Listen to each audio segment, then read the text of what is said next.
Merhabalar, ben Huri. Huri Medek Mutfak'ta mutfağıma hoş geldiniz. Sizler için harika bir kurabiye tarifi hazırlıyorum. O kadar lezzetli ki ağızda eriyor. Sanki baklava. Harcımız için 5 adet rendelenmiş elma, 5 adet ince doğranmış incir, yarım kase kuru üzüm, suyu çekilene kadar kavuralım. 1 su bardağı toz şeker,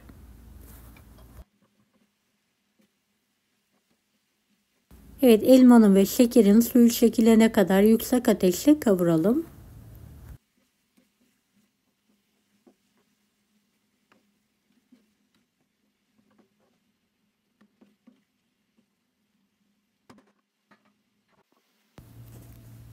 İnce doğranmış ceviz ekleyelim ve tekrardan karıştıralım.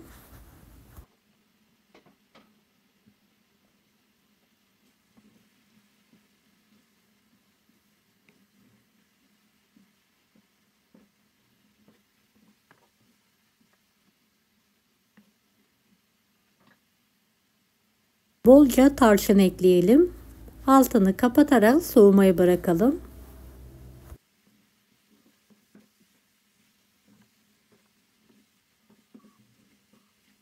Beni hangi ülkeden veya şehirden izliyorsunuz merak ediyorum. Yoruma yazarsanız sevinirim.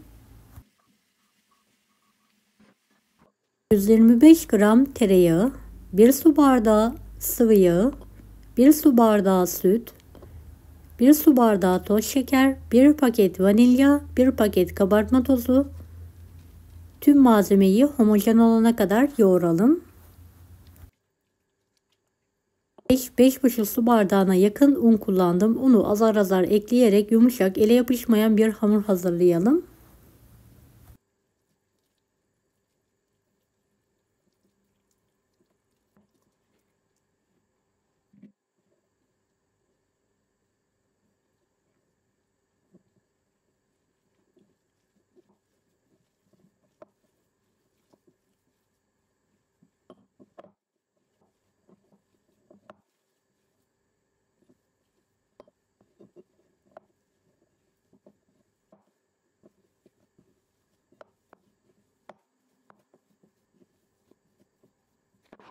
Hamuru toparlanana kadar yoğuralım.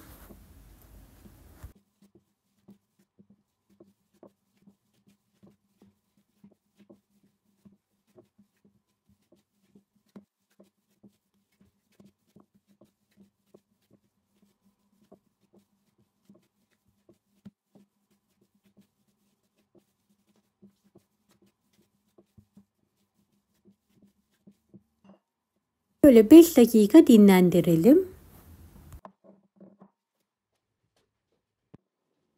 Evet, dinlendirdiğimiz hamuru tekrardan yoğuruyorum.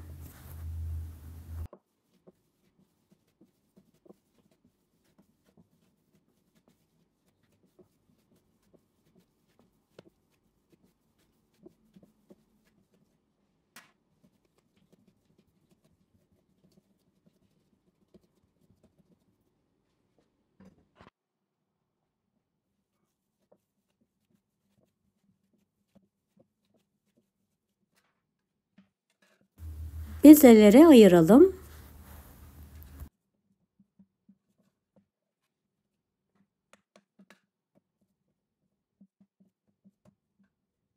Ceviz büyüklüğünde bezelere keserek ayıralım.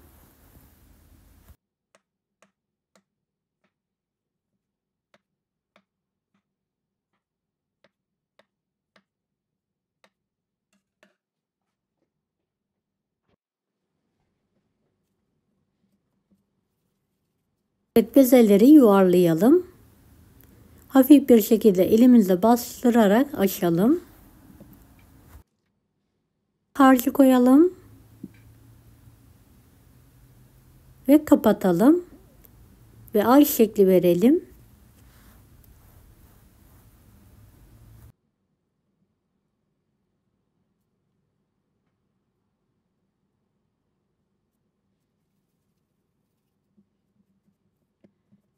Diğer hamurları da aynı şekilde hazırlamaya devam edelim.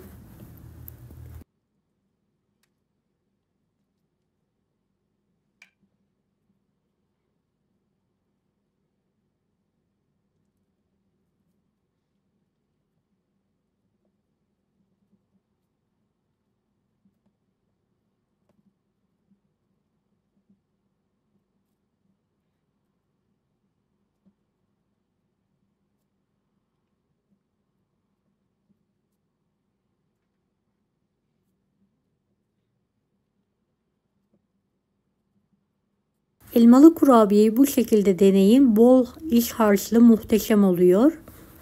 Hem de yapımı gerçekten çok kolay.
Evet, son hamurlarımı da aynı şekilde hazırlamaya devam ediyorum.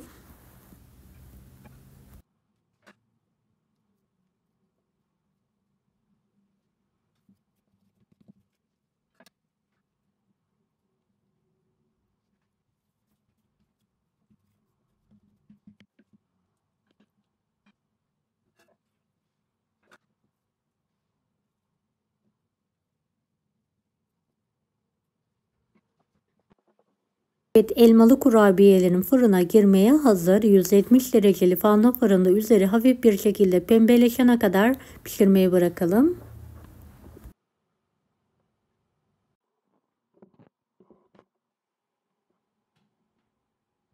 Evet, fırından çıkartalım. İlk sıcaklığı çıkması için biraz bekleyelim.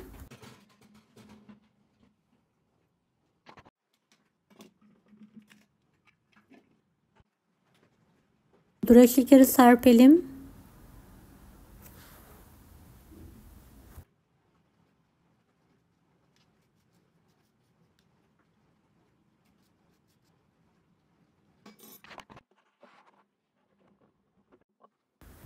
Evet, bir tanesini bölerek işini göstermek istiyorum. Kıyır kıyır harika bir kurabiye oldu. Mutlaka deneyin. Kanalıma ücretsiz abone olmayı unutmayın. Bir dahaki videolarda görüşmek üzere. Allah'a emanet olun. Hoşça kalın.